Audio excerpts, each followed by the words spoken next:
Countries throughout Asia are looking for less costly ways to upgrade their militaries, defense companies said at the Singapore Air Show last week. The air show brings together government, military, and high-level business officials every 2 years. Before the show, Indonesia said it would order 42 French fighter jets in an $8.1 billion deal. That makes the island nation the biggest French arms user in the area. Southeast Asia countries especially will most likely deal with important needs in the next year, said Colin Coe. He is a researcher at Singapore's Institute of Defense and Strategic Studies. A good number of countries in the region are facing rising debt. That means the spending will very likely be very conservative, Coe said. He added that many countries were shopping for better or upgraded helicopters.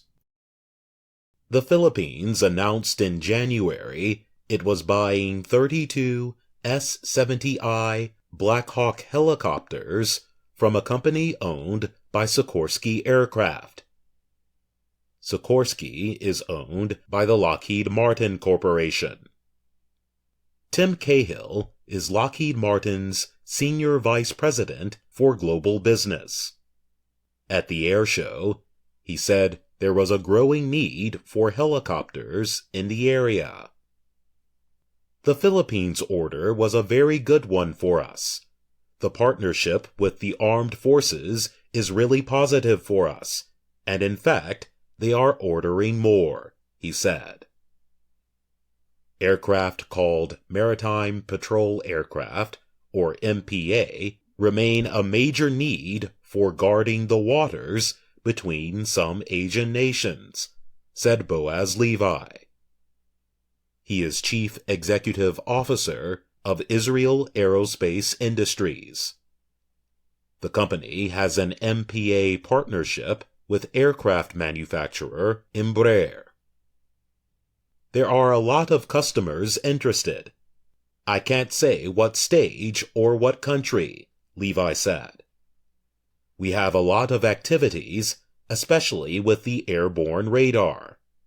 There is big demand for such an aircraft and such capabilities. MPAs are often costly, however. The last major MPA deal was the sale of 6 Boeing P-8A Poseidon aircraft to South Korea in 2018 for nearly $2 billion.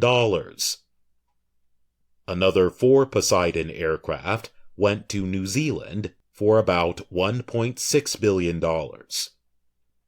Unmanned aircraft, or drones, offer a less costly way to patrol the seas for possible threats. Australia is working with Boeing to produce so-called loyal wingman drones. These drones would fly alongside piloted fighter aircraft, a representative said at the air show. Drones are also being considered for use in shipping. Lockheed Martin recently tested a self-operating UH-60 Black Hawk helicopter. However, selling such a system has its own difficulties, Cahill said. Sending out an unmanned aircraft to do a patrol, everyone is okay with that. Then you say it will carry troops. Then there's a comfort level you have to achieve, he added. Both Cahill and Coe said a rise in production of ballistic missiles and long-range rockets in the area has increased interest in improved air defense systems. But Coe warned that such upgrades were costly and not always seen as urgent. There will be interest in long-range air defense going forward in terms of upgrading, he said. But given the funding environment, governments will be satisfied with their short-range and medium-range air defense systems. I'm Jonathan Evans.